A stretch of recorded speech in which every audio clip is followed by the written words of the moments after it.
How do you know what problems you may inherit when you're purchasing a house? Well, you can take away some of the mystery with a home inspection. I'm Tricia Farron. I'm a real estate agent with William Ravis in Connecticut and New York, and with Real Broker in Tennessee. And you're watching Keeping the Real in Real Estate. Today I'm here with Ed Racz from Merit Home Inspections. Ed has been my inspector since I started real estate in 2019. I enjoy working with Ed because he's very thorough and he knows how to speak to the buyers, talk to them about the systems that are in the house, and tell them any issues he finds without scaring them to death. Hi Ed, thank you so much for joining me today. Thank you, Tricia. Thanks for having me. Of course. Well, why don't you tell me how you got started in this journey? What made you decide to be a home inspector? I had a prior career that I did for 33 years, and then I needed to, I was a farrier before I became a home inspector. A farrier is somebody who puts shoes on horses. It's a very physically demanding job, and after 33 years, I needed a couple surgeries, and then it was either, it was apparent that I needed to find something else to do, otherwise I'd be back for another surgery. So, putting myself through farrier school and all kinds of odd jobs. I was, worked for carpenters and trades, and then certainly when I bought my first house, it needed a lot of work, and I knew how to do the work, well, the majority of the work, and I did the work. So, I kind of have an idea of how I do know how houses go together. The work is familiar to me. And so in 2015, 16, one career ended, I had to do something else. And I decided, somebody suggested home inspections to me. And I really never thought of it, but then it made sense to me. And so I went to school, got my license in New York and then Connecticut, and been basically doing it since 2016. Excellent, wow. So take me through a typical home inspection. Where do you start and where do you tend to spend the most time? Doing home inspections, it's all based on the individual house. So, I think every home inspector, I certainly have a routine of what I do, and I tell my client that I'm going to start with the exterior, do the exterior part of the inspection, get it all done, take a lot of photos, and then move to the interior. So, it depends on. Today I did two houses that were both built in the 1800s. The seller has been there for 40 years, and so already 1800s house in my mind. Seller's been there for 40 years. Anticipating finding some issues on electrical, because electrical standards, they're constantly, every 3 to 4 years, there's something being added to the National Electricians Code, then the state's adopted, the county's adopted, so it's what's a requirement. So, and then HVAC, is it a boiler, or a furnace, is it 30 years old, 40 years old, is it 10 years old, hot water heaters, so it really depends on what you're finding during the process. What do you feel comes up most often as deal breakers for an inspection? I don't really present anything as a deal breaker. My job as a home inspector is to do a thorough home inspection and provide the buyer with a detailed report of the condition of the property on the day of the inspection. That's basically it. I don't, maybe there's a misconception. I do not pass or fail any house. I give you the information, and post receiving the report, you ever have any questions, you just call me up. I stand behind my reports. So, I think people are mostly concerned about health and safety. So if there's, a 50, 60, 70-year-old electrical panel or knob and tube wiring, which you're not allowed to utilize any longer, and you find those things, it's not necessary. So it may be a deal breaker to them, but I don't present it that way. I just said, this is the state of the electrical today, and it's not to current electrical requirements, and therefore the recommendation is that you hire a licensed electrician to assess, because your home inspector I'm a licensed home inspector. I'm not a licensed electrician. I'm not a licensed plumber. I'm not a licensed contractor. I'm not a licensed HVAC contractor. But I am a licensed home inspector. But you realize that as a real estate agent, you are required to give psychological therapy, and you should know all the things of how much they cost of repairing a house. So I'm not surprised that they're asking you to have all this extra knowledge as well. Yeah. Somehow they feel like we really do a lot more than what Yeah. we're allowed to do with our license. Right, and prices fluctuate all the time. Yeah. And certainly between, you get an estimate from 3 electricians, you're going to get 3 different prices and probably maybe 3 different suggestions on how to do it. So when you're looking at a home like the ones you were talking about today, how do you resist the urge to not be an alarmist if you're finding so many things wrong with the home? I don't think it's about what you present. I think it's about how you present it.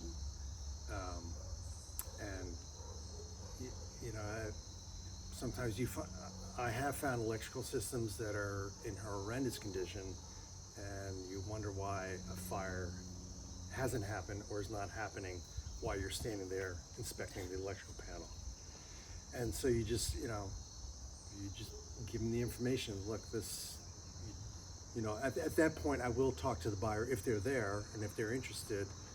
You take the cover off on the electrical panel, and so you got a lot of double taps and all kinds of wires going in different places, and your panel's not grounded properly. You got water in your panel. You got rodents in your panel. This is an unsafe.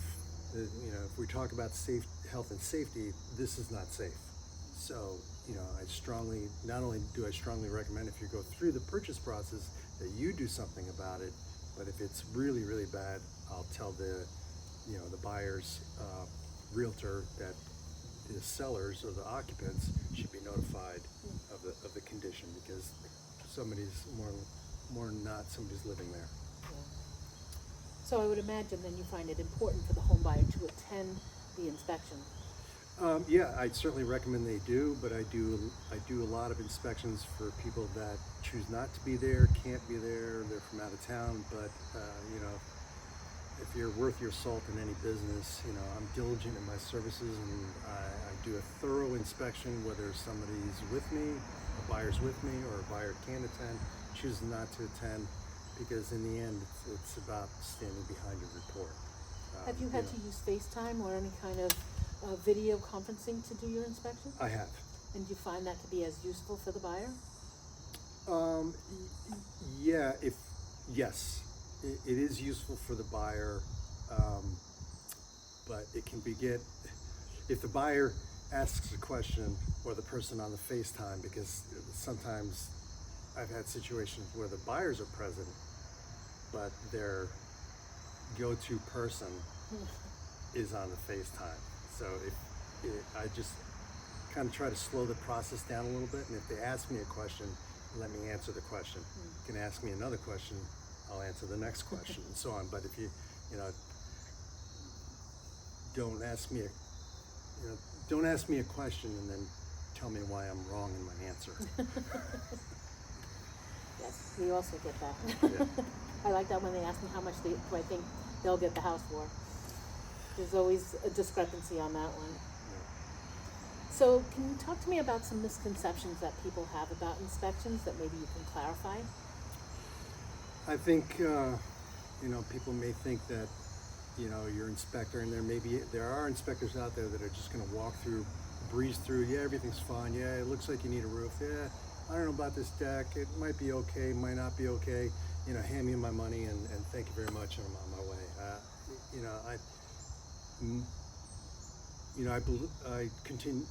I attend continuing education classes with other home inspectors. I meet a lot of other home inspectors, and I would say that 99% of the time, you meet people that just want to do the right thing for their customer. They're thorough in their inspections, stand behind their inspections, and they just want to put together a thorough inspection report for the condition of the property at the time that they're inspecting it. So in a time where, it's less now, but it's still happening, where people are trying their best to get these offers, so they're willing to waive inspections. How does that impact the way in which you do your inspection, but more importantly, how you communicate the findings to the buyers. Well, if they waive an inspection, you know, and it's their choice, because I don't think there's a law that requires anybody to have an inspection. But so if they don't want to do an inspection, I don't know anything about the house because they've never hired me. But what I've seen now doing inspections, and when you know, arriving to do an inspection for a potential buyer, and a realtor's there, either the buyer or the seller is there, and they said, well, you know, the people that own this house now bought it during the COVID thing, never got an inspection, and now are selling because they're going back to the city or buying a different place for whatever reason, and then you go and you do the inspection, and the seller really finds out at that time that what kind of a house that they bought. Especially in ones that have crawl spaces where they bought the house, and then, you know, I'm doing the inspection now for a new buyer. They waived an inspection, and now I'm going in, and the electrical and structural components and the crawl space is full of water. You got, you know, water pipes, electrical pipes, insulation falling down. Everything's completely saturated, and it's a problem. And so that you know, in 2024 now, that's kind of in houses that were bought in 2021 during the COVID crisis, when people were just buying stuff up and waiving inspections, and now they're selling. That's what you find, that, you know, they thought they bought one thing, and then they find out that they bought something else, and it because oftentimes the new buyer will say, well, I'm just, you know, I've already agreed and negotiated my price. I'm just doing it. I just want you to do the inspection for my own satisfaction. It's not going to affect the negotiation. And then, you know, you find some problems that are going to be considerably costly to fix. And then now the buyer wants to go back with the seller to the negotiation table, because when they thought, you know, they might have to lay out $10,000 to get it to the way they want it, you know, they could have problems that they're tenfold that cost-wise. I think part of the problem is a terminology thing. People think waiving inspections means you don't do an inspection, but I know all my buyers, I say, I would never let you buy this house unless you do an inspection. Now, you may not ask the seller to prepare anything or give any credits towards a repair, but at least you know what you're buying. I can't imagine, I mean, sight unseen is one thing, but without an inspection, no. Yeah. That's a tough call, not when these, you know, this is the biggest asset that you're purchasing in your life.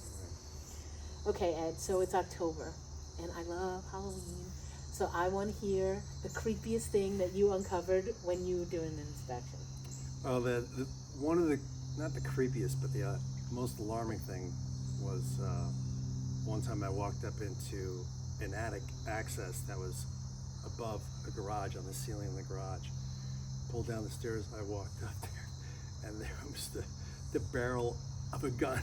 Like, straight, as soon as I popped my head up through there, there's the barrel of this gun, and, you know, luckily it wasn't, the trigger wasn't pulled back, but it was, I don't know if it was, they wanted to keep somebody out of there, but that was a little alarming. And then, you know, animals, like today in the basement of this 1800s farmhouse, looking along the sill plate, you know, looking at the floor joists and the headers and stuff, looking along this sill plate, and there's this really beautiful 3-foot long milk snake just hanging out there.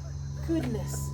It was gorgeous, but the buyer didn't appreciate that. No. And, so what do you do? Do you try to move it? No. Oh. He was just happy where it was. And, you know, it's a nice living environment, and the buyer was concerned about rodents and how to deal with rodents. And I said, well, you know, this is your rodent control.